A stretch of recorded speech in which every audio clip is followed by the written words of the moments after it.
Be here now.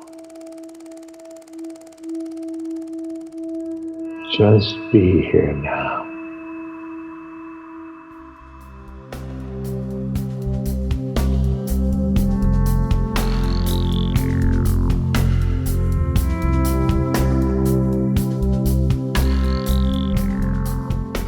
Hey everyone, it's Raghu back with Mindrolling and with the originator alongside of myself of Mindrolling, David Silver. Thanks, David. Me. It's you.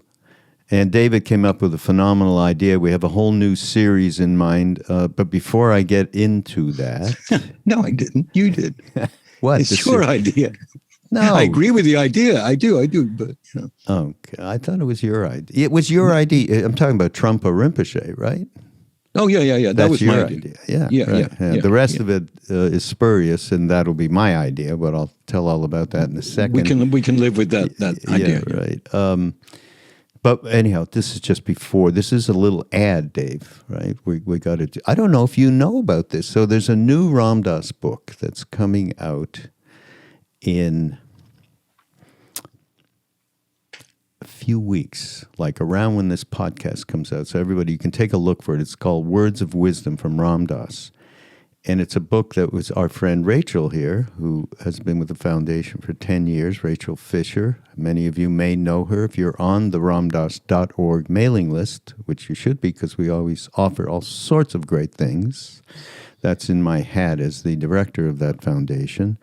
And the Words of Wisdom book is sectioned off by theme, so you can actually just have it hanging out, or in the morning just go somewhere, okay, I got to think about how to deal with suffering or how to be a little bit more mindful today. So Ram Dass has, across the board, so many great, and these are beyond just a couple of line quotes. They're like get into paragraphs, so they're substantial. So it's a really, really amazing book that I'm glad we're putting out in the 50th anniversary of Be Here Now and Ram Dass's second anniversary after he left.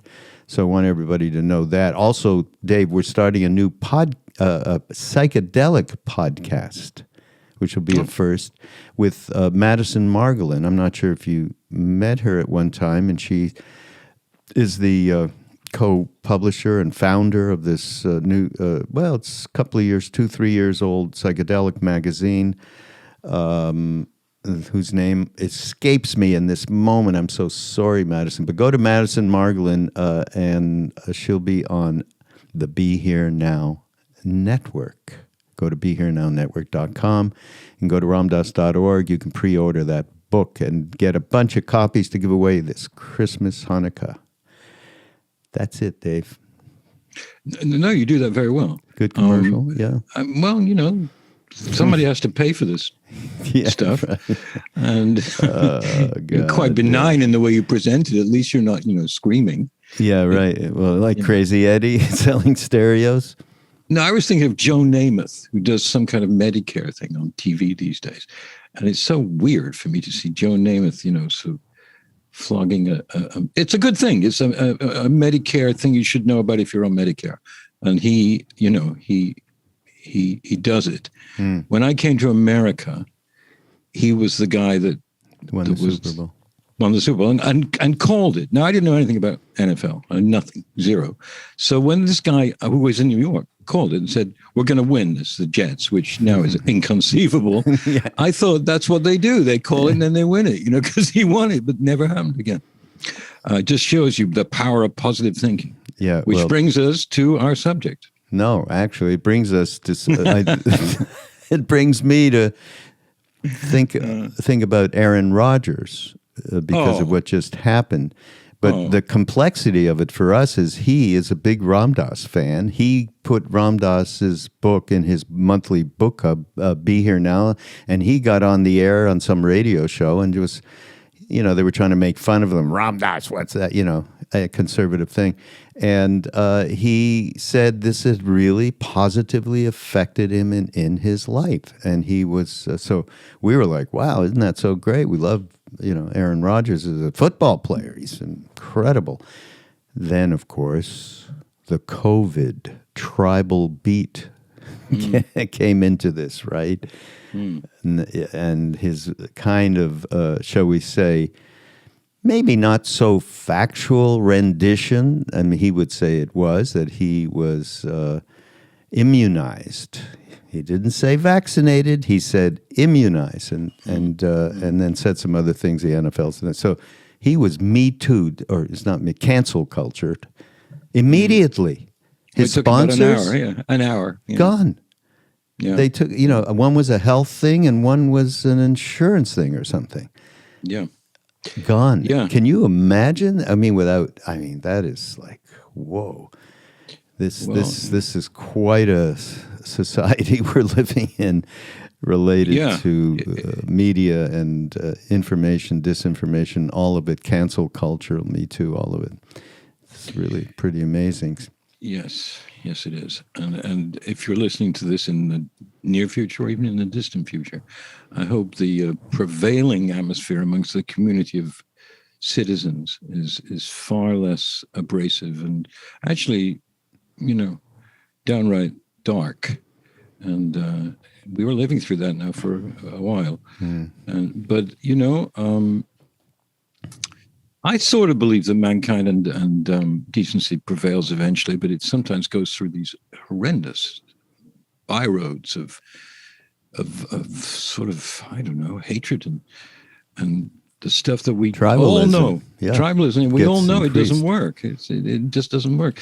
Particularly if you've been in any kind of interdependence mindset, as we all pretty much have our whole lives. Those of us that are old enough to remember the 60s and how the psychedelic movement then fused into the deep involvement with Eastern philosophy, mysticism, practice, and so on, and devotional yoga.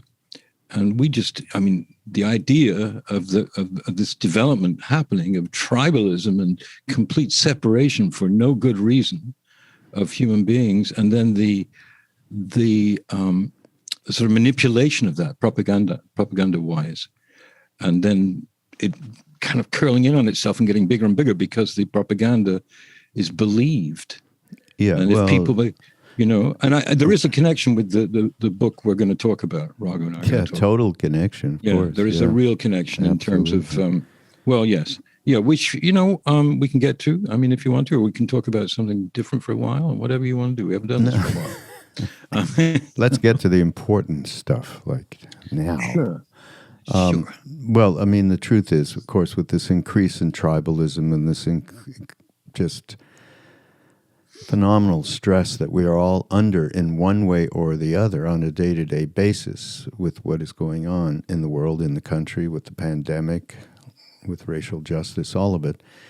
And so it's here's the good news, so to speak. It's manifesting where we can see what the Buddhists call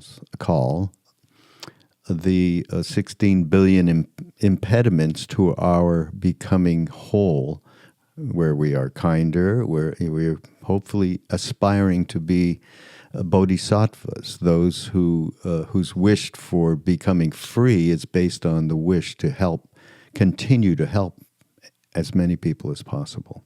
So this manifestation of all of these, what they're called is kaleshas, impurities, from anger, greed, all of it, attachment, is come so visibly in front of us now.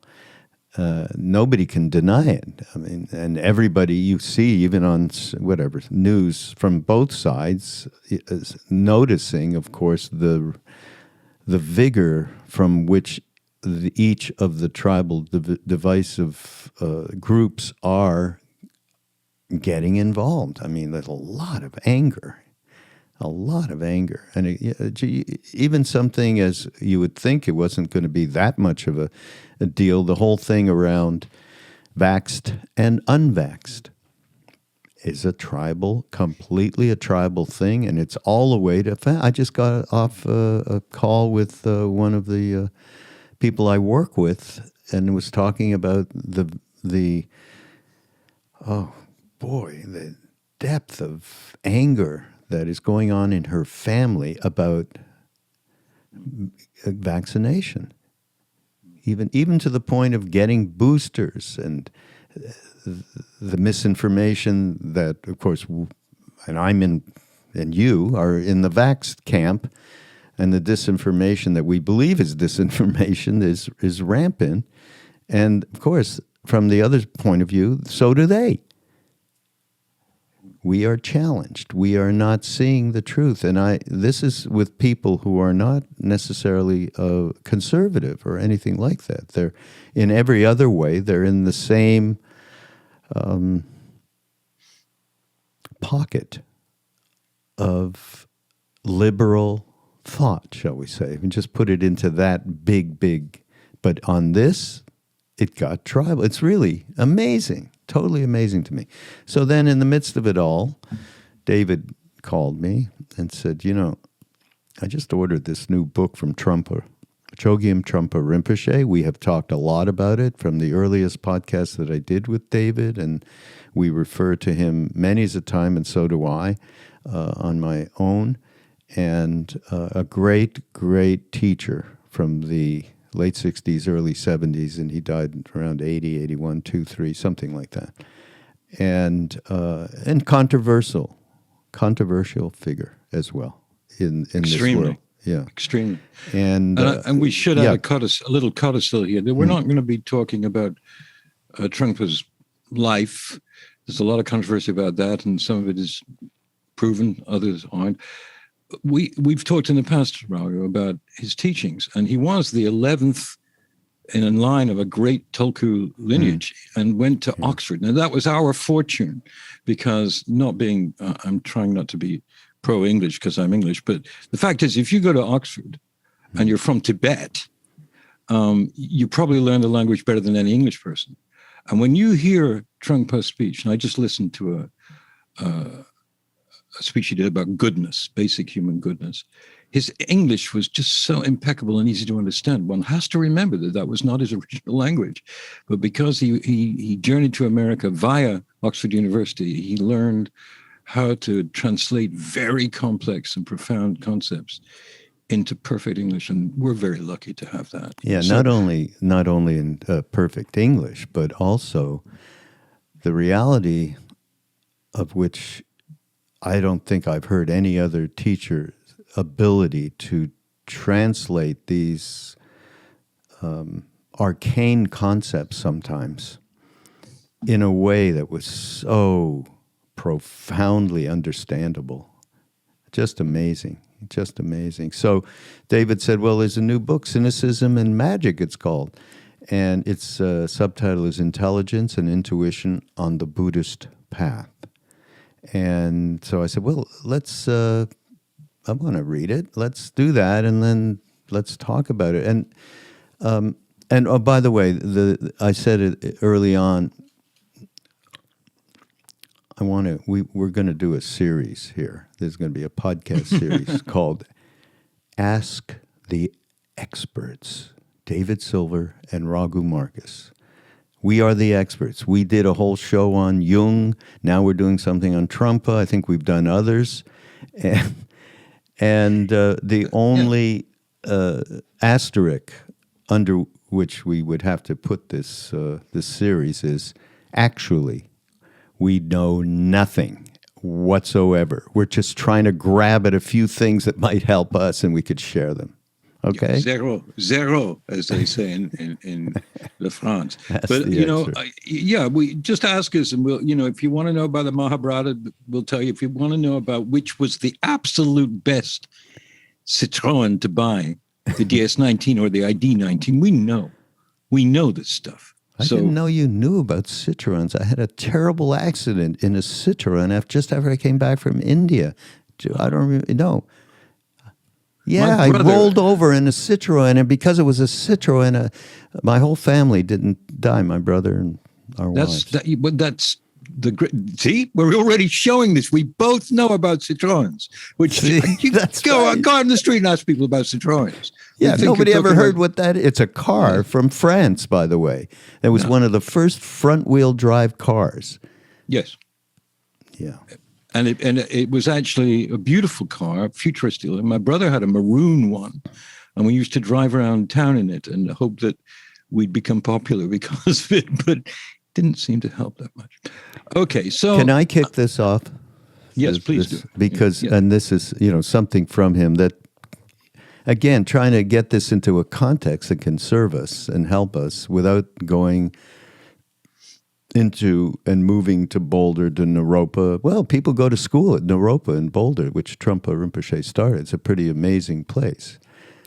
But without having to make a giant Buddhist commitment here. So our idea is like, how do we translate this just for kind of all of us?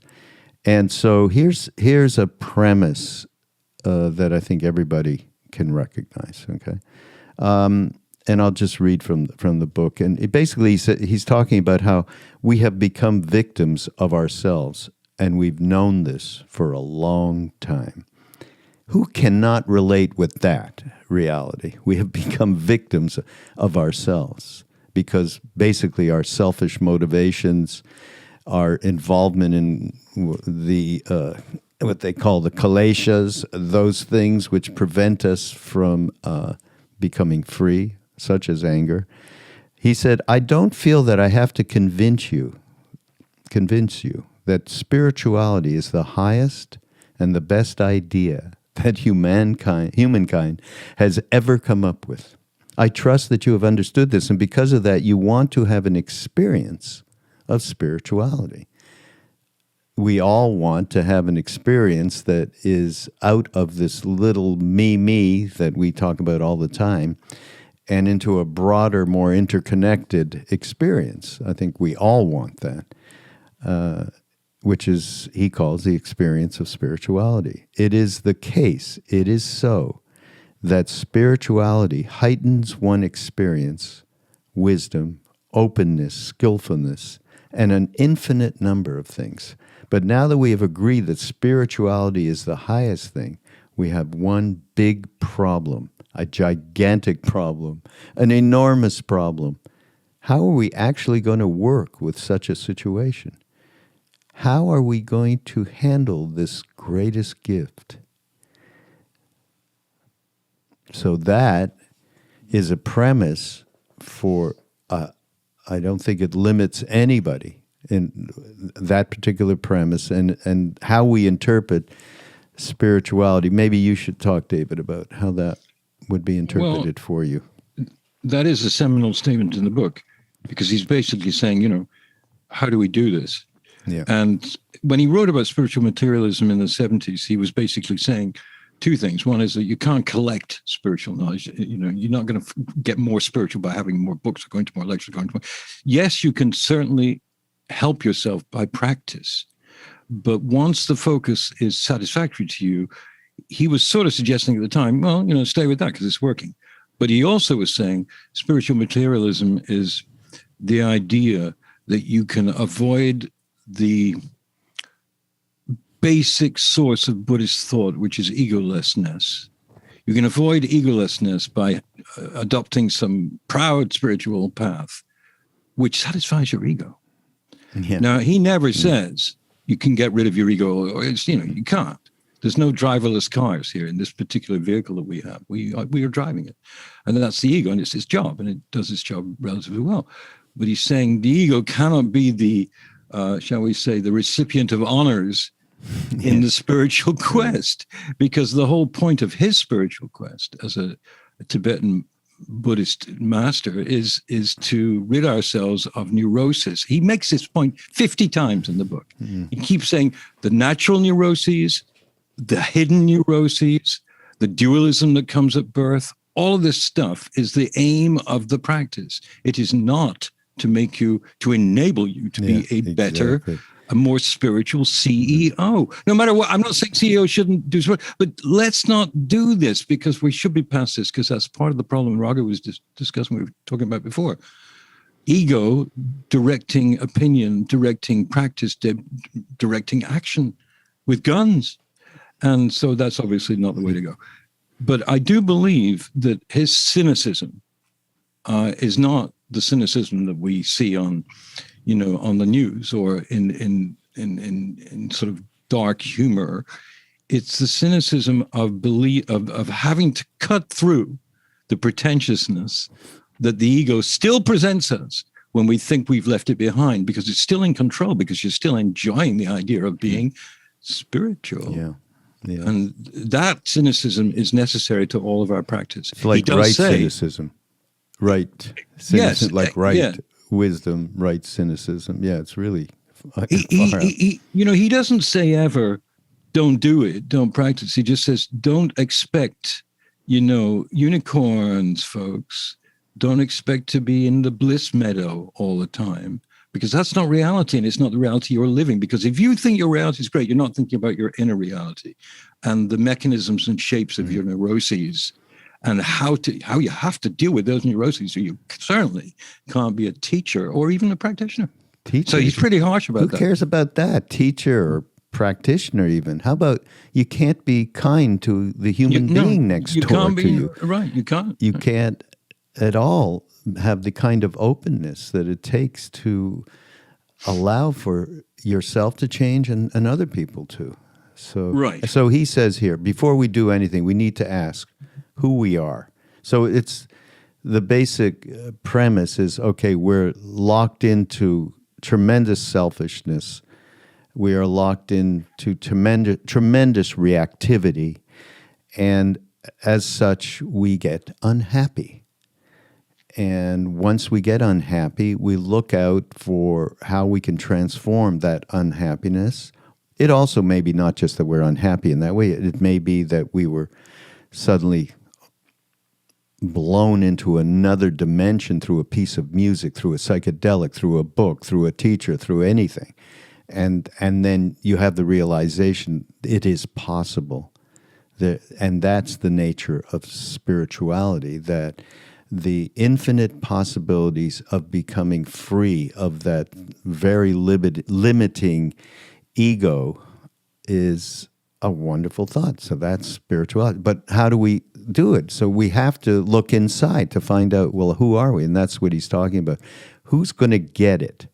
What is going to get it? What is you? What is me? That is the greatest and most important question Buddha asked. The Buddha introduced this problem into human thinking to rediscover or find out whether there is anything to discover at all. Who are you? Who am I? What am I? Usually you feel that there is a quote-unquote me, quote-unquote I am going to benefit by it, right? That's the immediate. We think that I, quote-unquote, can become a great, powerful person. That has become a problem. The question we have to ask at this point is, supposing so-called you becomes enlightened, then what? Of course, automatically, the answer is that you will become a Buddha, an enlightened one. You think, I will preach the law. I will proclaim my wisdom to the people. Or just walk around thinking you know everything. That's something too. And Trungpa goes, there is enormous snobbishness involved with that approach, to put it lightly, and deception. You might find such snobbishness very light and harmless, but actually it is extraordinarily deadly and powerful. You are about to become an egomaniac. You are becoming an egomaniac. You think that you could become the Buddha himself and preach the law and gather all kinds of disciples and glow your halo all over the place. Brilliant. I mean, this was, he gave this lecture in 73, something like that. It's Naropa, it's 74. 74. When he actually gave this talk. When Ram Dass came, they actually thanked Ram Dass for being part of it, which was the start of Naropa in the summer of 1974. And Ram Dass did the course on the Bhagavad Gita for 17 days or something. It was quite an intense thing. We have actually at the foundation, we actually have the videos of this. We're going to... I'm glad you brought it up because I got another commercial. We're going to run a course, an online course, February 2022, and it will introduce, not the whole thing because it's too long, but a beautiful honing in of his rendition of the usefulness of what the Bhagavad Gita can teach us. So that's a whole other thing. Well, he did give lectures about goodness and the basic goodness and how wonderful that is, and that's the miracle, and the magic in this book is not that different. That he's basically saying, be cynical about easy answers, because no one's ever been able to have easy answers. That's why there are 84,000 sutras and 32 diamond sutras, and in that world, a great deal of practice went on in every lineage. And so he's saying practice is the answer, meditation is the answer, actually.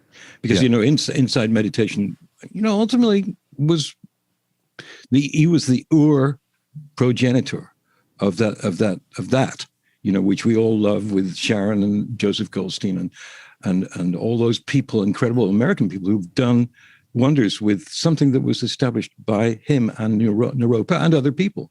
So what is it about? Is it just about being cynical about easy answers, Americanized, sort of quick ice cream makers? No, but it's also about continuity and discontinuity. Now, I wanted to quote something here. He says, stuff is going on, even about being bored. He doesn't actually say that. I interpreted that, because he says, well, when you meditate, you get bored, and then you think, well, there's nothing happening. Well, there's no God, there's no nothing, there's no other, it's just me thinking, and I'm bored. And he said, wait a minute. What about the activity of being bored? What is the essence of that? That is energy. That is life. So that every discontinuous thought that you have is still life, even if it is that of doubt, fear, animosity, tribalism. He gives it energy. And he says, there is some kind of continuity, which is the discontinuity that pervades the whole thing. Therefore, there is a working basis, meaning that within this discontinuity, there are possibilities of evolving spiritually, cultivating discipline, and liberating yourself from the bondage of samsara. In other words, he defines, and not just him, Buddhism defines samsara not just as being, I like to have my tea at 4, and I like to watch Oprah, and I like to drive a vintage Jaguar. Yeah, that's samsara, but he's talking about the samsara inherent in spiritual delusion. Meaning that it's very dangerous. He says it, Raghu, you said it before. It's dangerous to quickly preach stuff about sudden awarenesses, sudden nirvanas, because it always fails you. And then you think there's nothing and you're fucked. So he's saying all the time, we are a practice, we are a teaching of practice. And, I didn't really understand any of that when I was a younger person until I started hanging out with musicians. And realizing that when they went on stage, every one of them who were masters, who were really good at what they did, they'd rehearsed and played forever to get to that point, no matter how spontaneously brilliant they could be. Stephen Stills, who I really admire as a musician, said to me one time that he was always known as a sort of a rough and ready guy and didn't do anything much. He rehearsed like a devil for years, decades. And then when he was with Buffalo Springfield and later with other bands, he was able to play those beautiful, beautiful guitar lines that he did fluently and with no problem at all, and very little passion, just skill. Passion because he'd spent years learning how to do it. Why would being a spiritual aspirant be any different? In other words, you have to go through the rehearsal. And that's a lot of this book is about that. It's about you actually got to do the damn practice. Some people don't. Some people wake up as tulkus. Some people are Mahasiddhas. The tulkus, His Holiness the Dalai Lama, obviously is the best example. He was 5 years old, 6 years old, gone into the monastery, trained forever. I think he has the kind of openness where he still is learning, but he's another kind of being. But just back to the point about cynicism, and that's something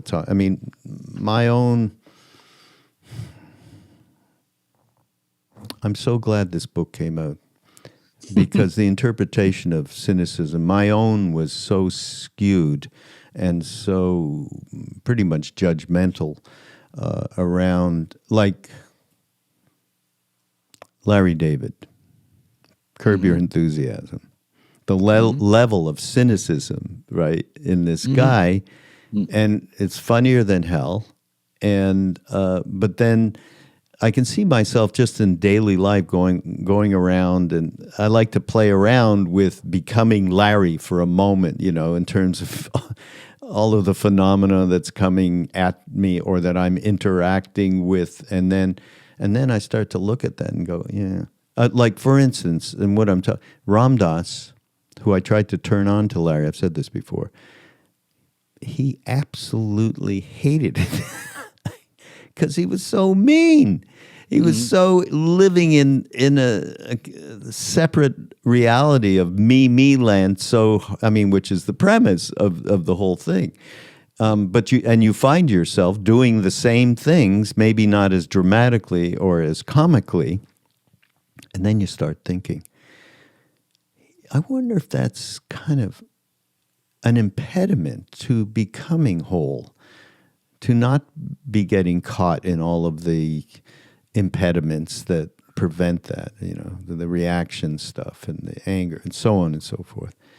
And then I started looking at when I started reading the book, and he says things like, you need to understand a basic spirituality. It's absolutely necessary to go along with that cynical attitude of questioning everything. Not necessarily, and this is the key for me, it's not intellectual, it's not logical or metaphysical even, but experientially. Taking that approach, he says, is extremely important. Experientially, but it's not from the judging, cynical mind thing. This can't be real because it's this, or it could, completely cutting out any intuitive understanding of something. And did you read the thing on poetry and song? That particular, I thought that was a fascinating chapter. It's actually at the end. This is so great, because this gives an understanding when he says this is not about intellectual anything. He said when you read poetry, you shouldn't try to understand the words. Not even with the songs of Vajrayana disciples, great Buddhist teachers. Don't try to scrutinize and finger through word by word, idea by idea. The traditional way is to read the songs very quickly at first, and then sit on it, not quite literally, but be with it and feel how its frame of reference affects your state of being. Just be on it, live on it, sit on it. And that is, when he's talking about cynical attitude, has nothing to do with intellectual, judging one thing over another. It's experiential. And then, of course, he gets into it big time in this book, saying that yeah, you can do skydiving and it gives you a moment of transcendence, a gap, as he calls it. You can do surfing and, that's all true, nature. But really, it's about very disciplined, committed relationship with meditation. And he goes into it then, right? Absolutely. Yeah. He reminds one of Ram Dass talking to us all about his MG, his plane, his golf collection of clubs, all of that. And the various points in his evolution, particularly the stroke. Those things went down the tubes, and he eventually realized, my God, what a gift. Because those things, which, you said, Rob, there's nothing wrong with, going on hikes and doing all that. He does say in the book, however, that don't kid yourself. That just standing in a beautiful place and enjoying the clouds and the birds and the flowers is necessarily going to be part of the essential discipline, because that is still in the realm of sensory appreciation. Nice, better than many things. But he makes the point that, again, that this is a steady thing, Buddhism. There are no instant nirvanas, and there's no easy way in. You may have flashes. He talks about, okay, you're cynical because you're looking at stuff and going, I don't know whether I believe that or not. I don't even know whether I don't believe it. I don't even know now whether I do or do believe. You don't know shit. He says we know nothing. He says we know nothing. We're stupid. And that's his cynicism, is that we have to learn something. And in the ignorance is the energy to learn something. Because unless you know you're ignorant about something, you're not going to try and learn something, particularly on the question, as he puts it, of hidden neuroses. That, the things that drive us are frequently things we can get rid of if we only had a technique to do it. Some people go to therapists, some people take psychedelics, there are all kinds of ways of doing it. He's saying, damn it, if we just practice what the Buddha told us was easy to do, and he makes the point of saying, oh, so Buddha was a guy like you and me. He just was a guy on the planet, but he happened to be endowed with this cosmic vision. And therefore, all these years later, we're 2,500 years later, we're looking at it and going, well, that's new. I didn't think of that before. Happens to me all the time with Buddhism. It's like, oh, I've never thought of that before. Well, he thought about it 2,500 years ago. Mm-hmm. And millions of people from all kinds of different backgrounds have gone, wow, that's helped me understand my innards, my emotional innards. Because the book is really about that. It's really about, admit that you're confused, admit that you're bewildered. He said the very first presentiment that comes to a true seeker is bewilderment. And in certain realms, you might think that that's wrong.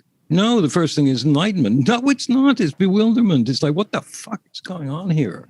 I'm living on this planet. It looks nice, but they're polluting it. Nobody cares. It feels nice, but people are not eating in countries that are just poverty-stricken and stricken by wars and horrible stuff. You think, wow, what is this? Being human, that ain't that great. And then you realize the question of karma, and he goes into the karma. He goes into the fact that samsaric karma will cause all these wars, because ultimately individual hatred will grow to a Donald Trump, and then he'll be in charge of a country, and then he'll poison the whole damn country. So this is, on every level, this book is the Vajra dagger. Cutting through. Yeah. He says that. He says, you got to cut through this thing. First of all, you have to cut, like, for instance, with me. Not that long ago, well, quite a long time, I had to stop eating sugar. And it drove me absolutely nuts. Can you imagine that? It's not a big thing, really. Oh, yes. But it drove me nuts. And then I had to give up salt. So I had neither sugar nor salt. And it made me into a baby. I was like a little baby crying, because I just couldn't handle it. It was what? I can't have a pizza and I can't have a cinnamon bun? What is the point of living? But, I realized that if I didn't do those things, I'd be really quite dead by now, which might please some people, but it doesn't please me at this point. So he's saying delve, like you were saying before, Raghu. Yeah. He's saying delve. Yeah. And, I went to see the Shotzi monks chant some years ago in New York. And then the leader of the group said, we're going to finish not with a chant, but with an argument, with a debate. And then two of the monks did a typical monastery debate in the Tibetan language.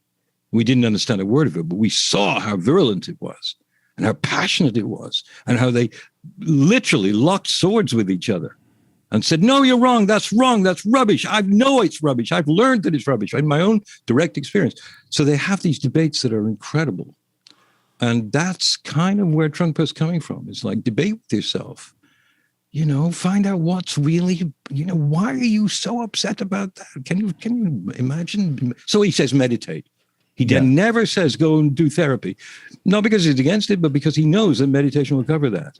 That's evolved, though. That has evolved since his time, actually, where Buddhist people really steeped in Buddhist practice have become therapists and so on, and are doing marvelous things that are helping people address, the neurotic stuff that can easily get spiritually bypassed, which is his thing. Is spiritual materialism, is of course enormously helpful. He by the way, and here, this next thing that I wanted to bring up was actually addressing again the polarity and the tribalism and understanding. And by the way, as far as meditation, what I understand he's saying, it's the depth of going behind all of that to look for who am I, and what is this understand our relationship. Having some Sartori experience through nature or a psychedelic or anything, a film, anything, is valid. It's completely valid. It's but the day-to-day grind of and you have to have a lot of intention to move through the kind of practice on a day-to-day basis and commitment it takes to really go much deeper. And I think that's what he's saying. But so he's talking about he is. Us as an entity. He's saying we have one entity, that I that distinguishes absolutely everything, or one existence. So automatically that brings in the question of the other. Has to. Individually does not really exist as such, he says. It is purely relative. So we call it I love this, quote, heap, unquote. That heap, it's a lot of experiences, a lot of failures, achievements, disappointments, hopes, fears, and millions and trillions of little fragments of all kinds that were put together into what we call, quote unquote, me, and quote unquote, life. According to the Buddha, this is the key to everything. And it does, forget Buddhism, it doesn't matter. This is truth, as far as I'm concerned. According to the Buddha, quote unquote, me is a false remark.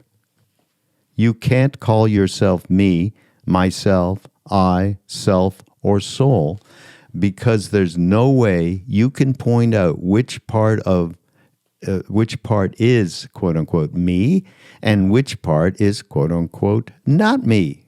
What is me and what is not me is uncertain and unfounded, and not because we are confused and stupid. Even the most intelligent and enlightened people couldn't figure this out, for the very fact that there's nothing to figure out, and that gets into beyond rationality, and reaching that is practice, is a lot of practice.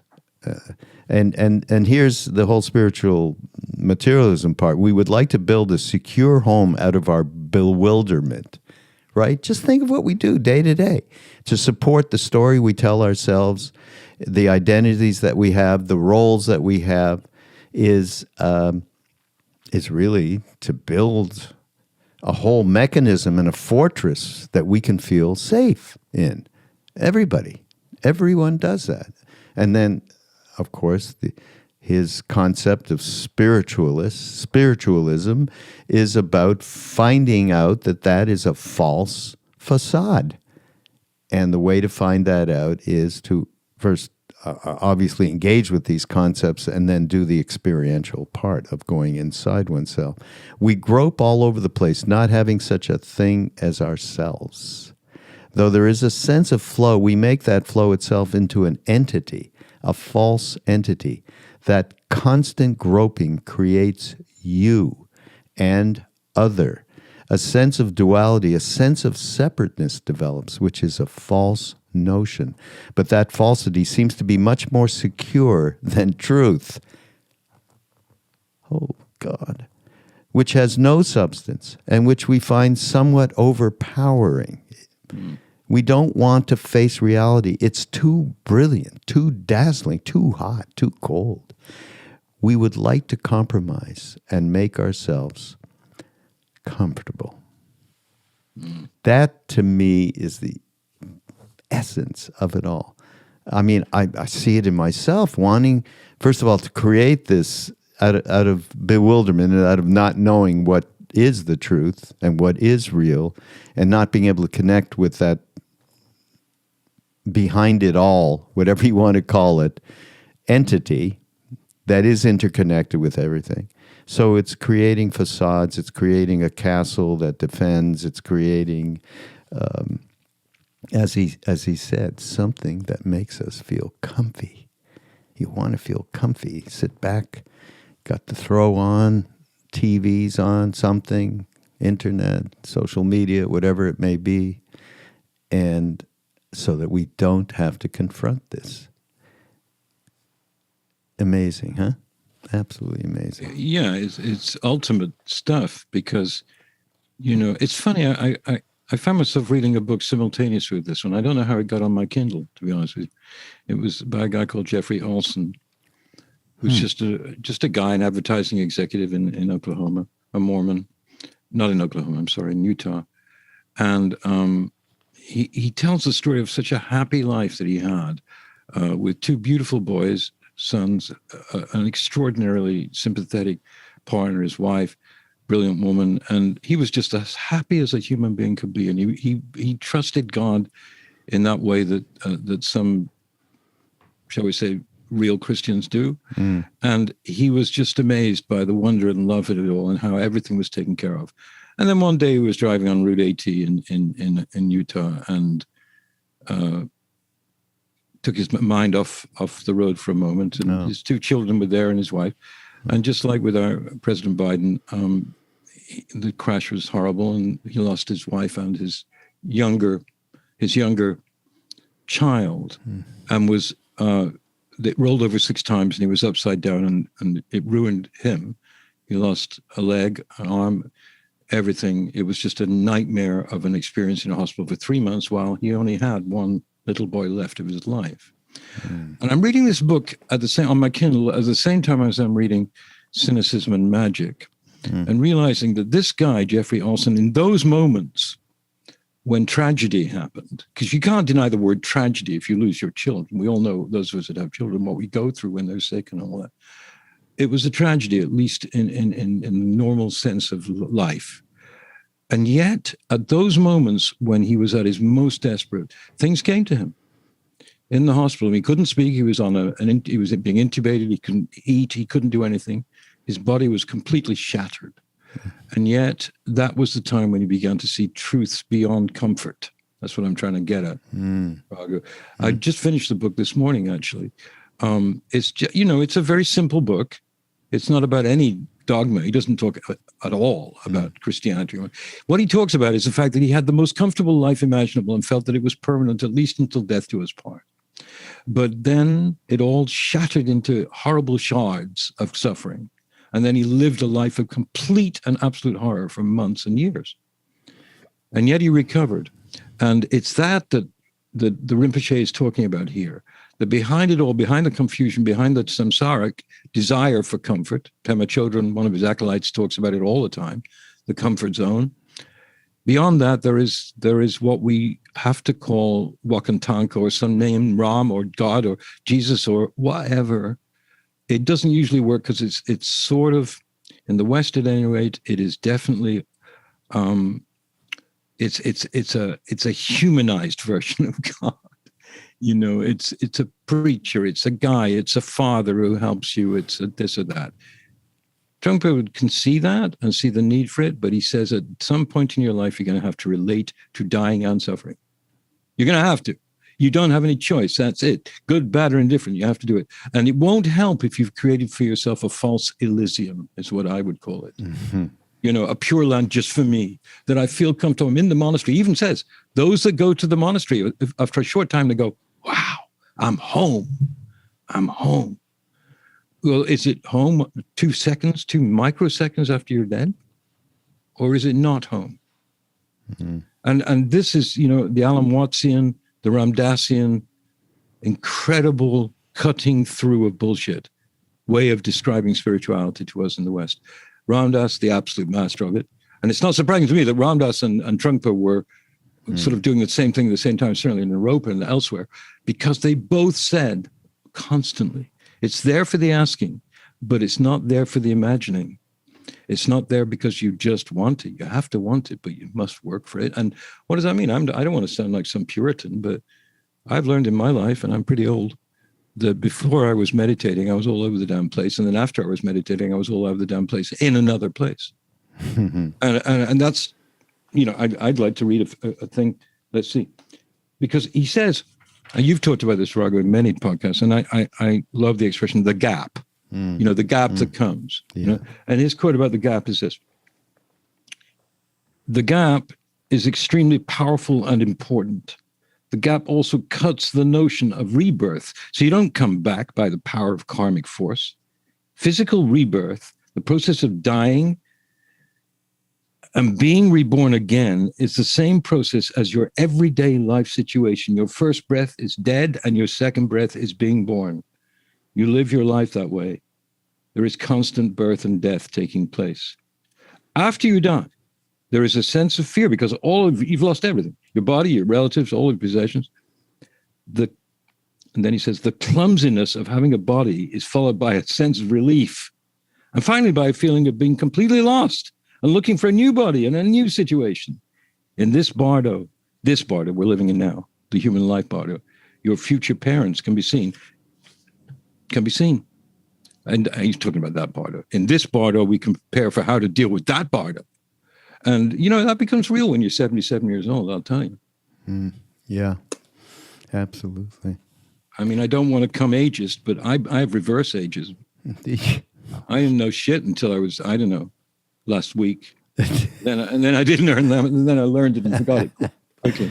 Last week. Yeah. Oh, God. Oh, I wanted to just quote him too around the spiritual materialism.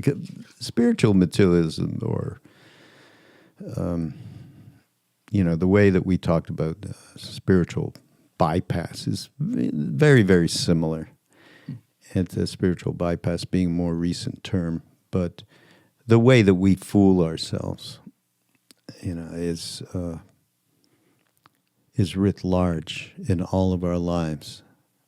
And I think one you would probably say, well, one thing that's happened getting older and being a little bit wiser is absolutely not believing in any of the shit that goes through my head.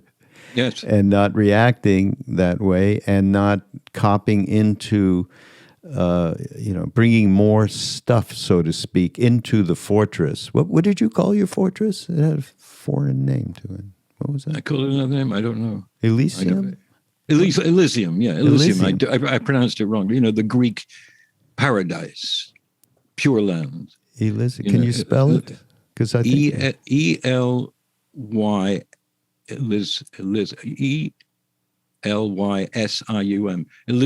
Elysium. Shakespeare speaks about it quite frequently. Midsummer Night's Dream is an ironic version of Elysium, and it's idyllic. It's perfect. It's what in the Hindu tradition, I believe, is called demigodness.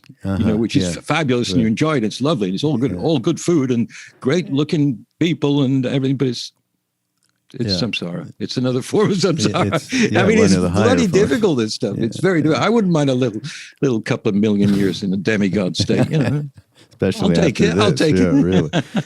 I'll take it. All right, so he said, beware of spiritual materialism, because when we create more trips and tricks in our lives, we are creating all kinds of garbage. Some of the tricks are fantastic, outrageous, and one might wonder who even dreamt up such things. One feels dwarfed by such wisdom. However, it's just more stuff. It's garbage. It's something that's been imposed upon us, which has nothing to do with unlearning, undoing, or simplifying. It's all piling up, boxes on boxes.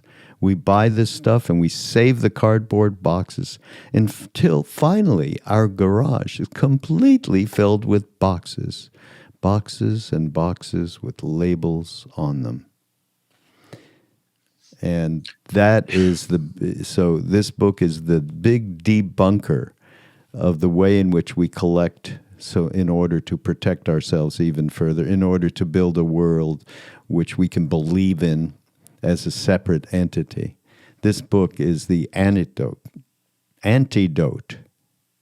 to that kind of perspective which every one of us carries along in one way or the other. I don't care who you are, unless you have gone beyond polarity inside yourself. And then, that's it. Yeah, what's funny about this book is that it's sort of like 7/8 of it are about the cutting sword of cynicism, the necessary cynicism in order to grow. And the other 1/8 is about magic. And I know that the way the editors did this, and probably the way he did it in the lecture, was quite deliberate. That he ultimately is saying the same thing about magic that is embedded or embodied in the phrase "miracle of love." That one of the greatest teachings I ever had was from Ramdas Maharaji via Ramdas about miracles are great and everything, but the biggest miracle of all is how we are interdependent, and there is such a thing as love throughout the universe. And that magic is what he's talking about. He's talking about you finally become a human being. Not you finally become a bodhisattva necessarily, but in the last chapter he says this whole business is not to edify and to sit on the throne of perfect spiritual understanding and progressions. It is to become that human being that you actually are.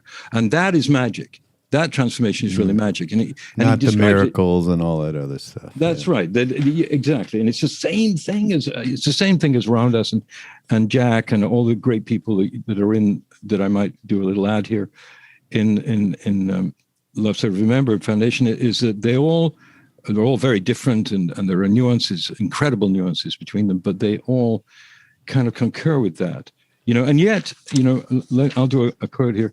All of this goes away, and all your gods go away, and all your shibboleths go away too, and it all goes away. And then, wow, you're bewildered again. He says, within the state of vagueness and uncertainty, there is very strong energy.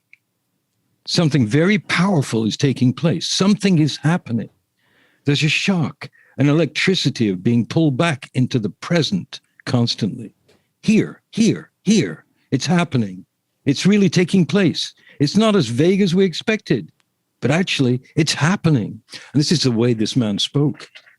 I mean, he just spoke with these kind of rhythms, and like a musician almost, that he would convince you. And Ramdas did this even more in a way, that, that little thing that I just read, it just made me so happy in a way, because it's like, okay, what is the essence of this thing he's saying? Well, it's certainly the basic goodness of organic life, no matter what, even if it's the viper eating the frog. Whatever it is that is the essence of our environment, both on this level and on any other level that we aspire to, is that fact that something is happening, and it's a shock to us because we've tried to obliterate our deepest need, which is to find out who we are and why we're here, instead of which America is the pinnacle of comfort. He says somewhere in this book, Raghu, he was talking about a cool cigarettes ad in the 70s. And he said he saw this ad on TV saying, if you have the cool cigarette, you're going to be cool. Not only a cool person, but they're not hot.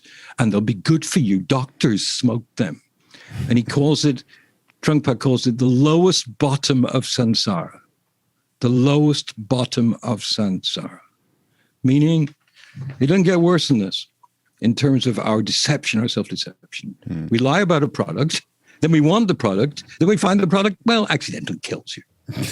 I love this book. I'm so glad you let us do this, Raghu, because it's. I think people should buy it. First of all, you should support Shambhala, who are great publishers, and I just love really them. Are. And this book. We'll have to.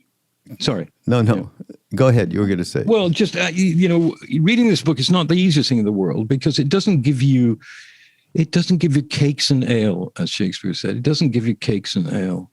It gives you, bitter, sweet things, which are that you've got to let go of some of these comfort zones. It's very, very hard. I love comfort. I don't like discomfort. Who does? But when you read Mingyur Rinpoche's book, when he deliberately made himself incredibly uncomfortable. Like dying uncomfortable. And he did it. And he's anybody who's ever seen him or read anything by him knows that this guy is the real shit, And he talks about that particular consciousness that comes from dropping all concept of individual ego and necessary comfort. And I know if it were me listening to this, I might say, well, I like it when my friend says, I like that thing you wrote, or I like your house, it's comfortable. We're all like this. What he's trying to say is that we're all like this. And that in order to advance into a more cosmic sort of consciousness, one cannot do it by just impulse alone. Yeah, right. And he just completely turns one's head around perspective-wise. And it makes you think, and it makes you understand It doesn't make you. It allows one to understand a little bit more of what the reasoning is to go and actually spend some time going inside, no matter how much it is. And even in the beginning, few minutes of this is as important as, in the end, hopefully, one's ability to actually go on a retreat and do many hours of practice. And I'm really happy with this too, Dave. So this, and as part of our Ask the Experts, David Silver and Raghu Markus, just I'm sure we can answer any of your questions that come in on this material, or even, get the book and then, we should do, this would be really fun. We should do a live podcast interacting with people who have read the book and having a discussion online with people. Well, the book does have questions and answers within it, of course. Oh, yeah, it has that too, yes, with Trungpa, which is always great. I think it's a good thing to ask the experts, because then in terms of Trungpa's philosophy, you will then know how deeply desperate and injured you are. Because, if you are indeed asking Raghu Markus and David Silver about anything, you're likely to run into deep deception. No, it's not true. No, it's not. No, as a matter of fact, and we represent everyone.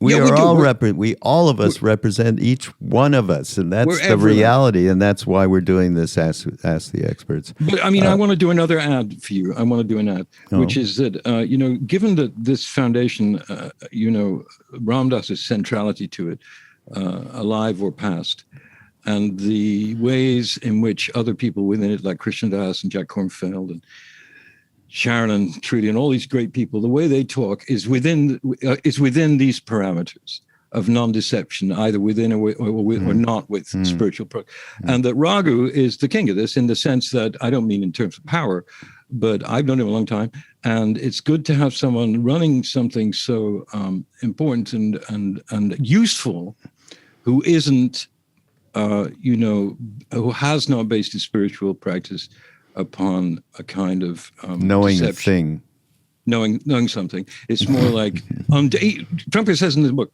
and Raghu's good at this, and a lot of those people are that I mentioned. It's undoing, it's not doing. Yeah, right. Well, that's just a truism for sure. Thank you. That's lovely comments, and I'll send you the money later. Thank you. I need it. Yes. Thanks for being here, though. God, I love it when you're able to have time to do this. It's me. You are the busy one. You're the busy. No, one. this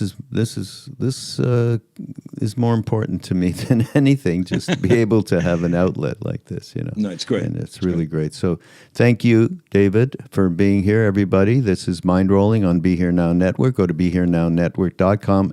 And I did mention Madison Margolin will be doing a psychedelic podcast, and please just go to BeHereNowNetwork.com, get on the mailing list. You'll get an idea of when these podcasts are coming out and the featured ones. And ramdas.org, of course, for all of the offerings there. We just did a big Be Here Now celebration at Wisdom, and we're going to be live streaming. We're going to Maui and actually going to do the first retreat without Ram Dass, which is kind of exciting and a little bit sort of scary at the same time. I don't know why. It's just more human stuff. And by the way, we are all human, so let's remember that. Jack Kornfield's wonderful thing. It's okay. We're human. It's okay. Yeah. And that seems to be okay. Yeah, that seems to be okay. And so we're all doing the best we can to support each other. See you next week on Mindrolling, David. We'll see you soon. Thanks. Great chat. Thank you so much. Yeah, thank you.